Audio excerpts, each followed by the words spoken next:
Tottenham Hotspur are a massive and successful football club. Now that might be a statement that draws both ire and titters from fans of other Premier League teams, and I can already feel several of you going to the comments to post, "I stopped listening when he said Spurs were a big club, cry laugh emoji, cry laugh emoji, cry laugh emoji." But in the grand scheme of things, it's true. They've been a permanent presence in the top flight of English football since the late 70s and haven't finished outside the top half of the Premier League since 2008. They've qualified for the Champions League in 5 out of the last 7 seasons and only once in that run failed to get into the knockout rounds. In fact, in the last decade, only 10 different teams have played in the Champions League final, and Spurs are one of them. They've got the spending power to match the division's top clubs, a brand new state-of-the-art stadium, an enormous global fan base, and should be one of the most attractive projects for any ambitious manager. Yet, somehow, they've been without one for well over 3 months. This is why nobody wants to manage Tottenham Hotspur.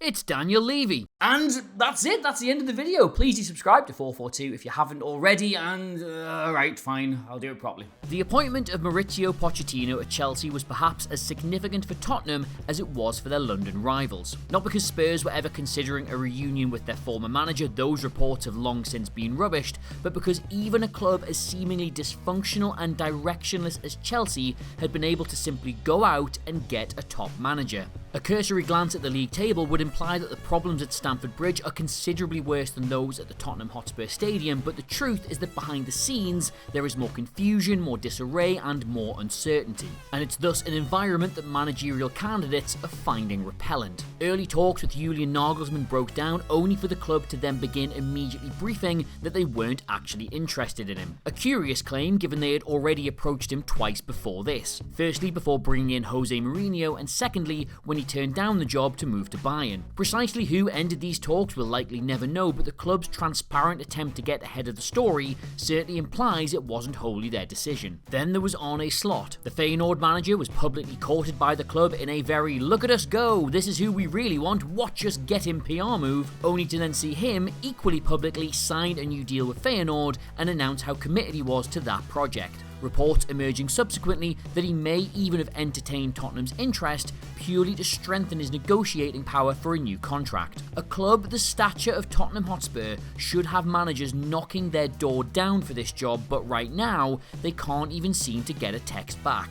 Why? Well, firstly, let's just rewind back here. It's Daniel Levy.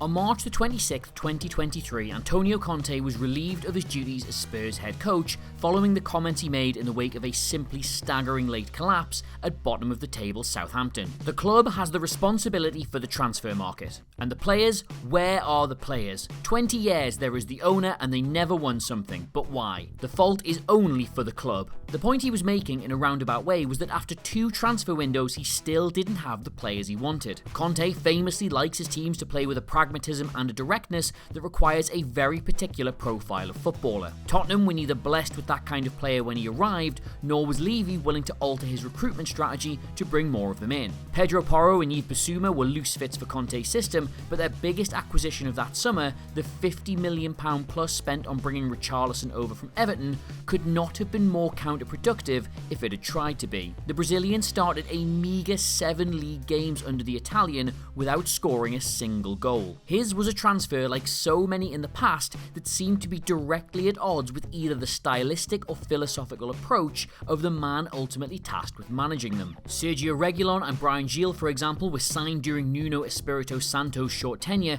but were both identified by the club's former director of football months prior to his arrival. They're now, tellingly, both being loaned back to sides in La Liga. And if you need further proof, Conte literally referred to Jed Spence as a club signing when asked why he wasn't getting a game. While the Southampton outburst made his position entirely untenable, it merely hastened the exit that was no doubt coming when his contract expired this summer. In short, the club knew that it would be looking for a new manager right now, and yet have somehow been caught out by looking for a new manager right now. It's a situation that speaks not only to a lack of preparation, but to how unresolved the major issues at the club are. Take, for example, the director of football situation. Fabio Paratici was forced to resign from the club in April after his appeal to have his 8-month ban overturned, all relating to his time at Juventus and the quote-unquote financial mismanagement that went on there, was rejected. This, again, was not a huge shock to the club, and yet well over a month later, no replacement appointment has been made. Stop me if you've heard this one before, but Frankfurt's sporting director Markus Krösche was the latest in a line of candidates to be approached before turning the role down. Asking any manager to come into a club with this structure while the identity of their direct superior remains a mystery is a huge ask.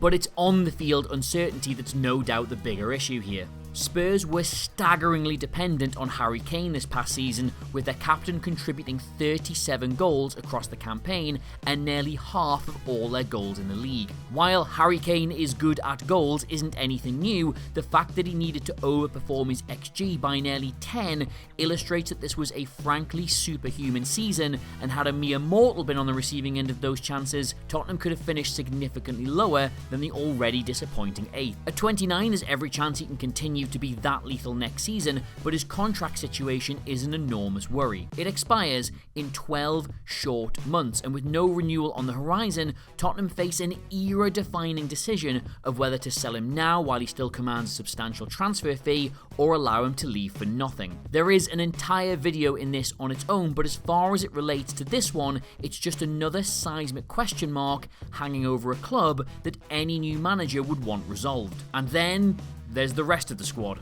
Heung-min Son is now the wrong side of 30 and clearly struggled this season, so while any new manager will want to retain him, they'll know they need to work hard to help him rediscover his best form. Meanwhile, Hugo Lloris and Fraser Forster are the wrong side of 35, meaning that a new goalkeeper is likely an expensive necessity. Dejan Kulusevski is currently still only on loan from Juventus, and Spurs' failure to finish in the top 4 voided his mandatory purchase option. When asked about staying at the club, the player simply said, "I don't know, honestly, we'll see." And while reports are Spurs will renegotiate the fee required to keep him, that's potentially 20 or 30 million down the drain just to keep a player you already have. Likewise, Pedro Porro, who it's believed Spurs are obligated to buy this summer, will drain them of another estimated 35 to 40 million. That's something like 70 million out of any transfer budget before a new manager has even adjusted his office chair. And that's before you've even considered throwing Clement Longley into this equation, who'll be returning to Barcelona this summer unless a fee can be agreed. On the other side of this coin, Sergio Reguilon, Harry Winks, Giovanni Lo Celso, Joe Rodon, Brian Gill, Tanguy Ndombele, and the aforementioned Jed Spence are all potential first-team players who return from loan this summer with their futures completely up in the air. Uncertainty on a frankly staggering scale, and the worst possible scenario for a club in desperate need of a rebuild. How can any new manager plan an overhaul when the status of nearly 10 senior players is currently in flux? And then, finally, there is the scale of the job. No vacancy in football usually comes about because things at the club are going well, but even by the usual measure of problems, turning things around at Spurs is daunting in the extreme. You need to get the side back into Europe despite being financially dwarfed by your nearest rivals. You need to quickly instill a cohesive and effective brand of football despite having no idea what your squad will look like. You need to attract players of an improved quality despite not being able to offer them European football. You need to tame an allegedly dysfunctional dressing room despite the enormous personalities of Jose Mourinho and Antonio Conte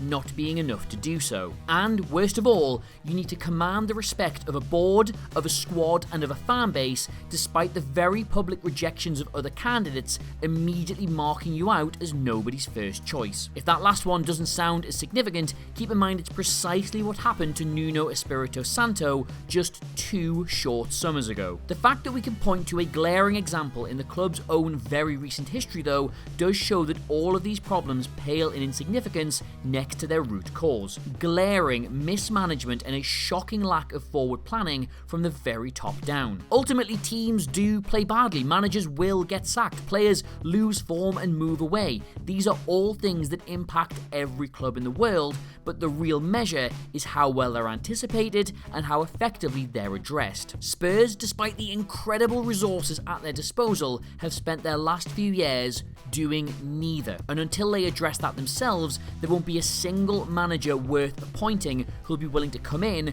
and clean up their assorted messes for them. In short, nobody wants to manage Tottenham Hotspur right now because those at the very top of the club have made them unmanageable.